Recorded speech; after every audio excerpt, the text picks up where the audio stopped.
দরজায় কড়া নাড়ছে ঈদ। এই উৎসবকে কেন্দ্র করে প্রতিবছর নির্মিত হয় শতাধিক নাটক। এবারও তার ব্যতিক্রম নয়। এরই মধ্যে অনেক নাটকের কাজ শেষ হয়েছে, কিছু নাটকের শুটিং শেষ পর্যায়ে, আবার কিছু রয়েছে সম্পাদনার টেবিলে। যতটুকু যা কাজ হচ্ছে আশা করছি অনেক বেটার অবস্থা হচ্ছে এবং আমাদের যারা পেশাজীবী অভিনেতা অভিনয় শিল্পী যারা আছেন তারা তাদের কি বলে জীবন জীবিকা চালানোর মতো ঠিকঠাক কাজই করতে পারছেন। না, কাজ হচ্ছে এবং অনেক কাজ হচ্ছে। কাজে মানে যত দিন যাচ্ছে এখন তো ইলেকট্রনিক মিডিয়া বা বলেন বিভিন্ন চ্যানেল বলেন পেজ বলেন সব কিছু মিলে কাজের পরিধি কিন্তু অনেক বেশি আগের চেয়ে এখন এবং ব্যস্ততা বেশি এখন সবারই আসলে। ঈদের নাটকের শুটিং চলছে এখন পুরোদমে। তারকা অভিনয় শিল্পীদের ব্যস্ততা চোখে পড়ার মতো। রমজান মাসে রোজা রেখেই শুটিং করে যাচ্ছেন অভিনয় শিল্পীরা। শুটিং অবশ্যই সবসময় ভালো লাগে, কারণ এটা নিজের একটা না, যেহেতু শুটিং রোজা হোক যাই হোক, শুটিং মানে একটা প্রাণ ফিরে পাওয়া, মানে মানুষ বেকার মানুষ তো আর ভালো লাগে না।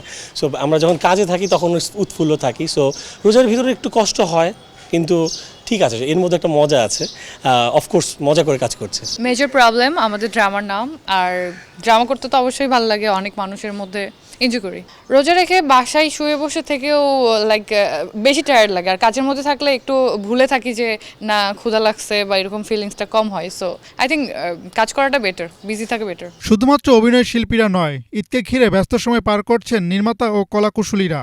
এবারের ঈদকে ঘিরে বেশ আশাবাদী নাটক ইন্ডাস্ট্রির মানুষরা। ঈদের সময় তো ন্যাচারালি একটু কাজ বেশি হয়ে থাকে এবং ডিফারেন্ট ধরনের ডিফারেন্ট জনরার কাজ হয়। সেই কাজগুলো অনেক বেশি পরিমাণে দর্শকের কাছে পৌঁছায়, এটা খুব ভালো লাগার বিষয়। তুলনামূলকভাবে আসলে টেলিভিশনের কাজের জন্য আমি যদি বলি তাহলে কম, বাট হচ্ছিল আমাদের এখন তো সোশ্যাল মিডিয়ার যুগ, বোথ অফ মিলে কাজ কম না, কিন্তু কাজ লার্জ একটা কাজ হচ্ছে। তবে সম্প্রতি ঘটে যাওয়া কিছু অনাকাঙ্ক্ষিত ঘটনার প্রেক্ষিতে শুটিং করা বা কাজ করা নিয়ে কিছুটা শঙ্কা প্রকাশ করছেন শোবিজ জগতের মানুষরা। আসলে আর্টিস্ট হিসেবে চেয়ে আমি বলবো মানুষ হিসেবেই আমি অনেক সময় সিকিউর ফিল করি না।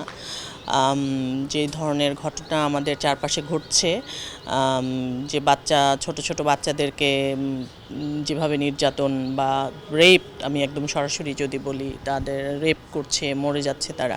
এখন ছিনতাই বেড়ে গেছে বা অনেক রকম নিরাপত্তার ভয় আছে, বা এখন মানে রেপ কেস যেভাবে বেড়ে গেছে, বা দিনে দুপুরে মানুষ ভয় পাচ্ছে, বিজনেস মন্দা, আমাদের মিডিয়ার কাজের মন্দা, তো সব মিলে কিন্তু একটা মানে অস্থিতিশীল অবস্থায় আমরা আছি। অ্যাকচুয়ালি হচ্ছে আপনি লগ্নি করতে সকল বিজনেসই হচ্ছে লস লাভ সব আছে, তাই বলে তো আর বিজনেস বন্ধ থাকে না। না, সেই পরিমাণ হচ্ছে না, তুলনামূলক একটু কম হচ্ছে।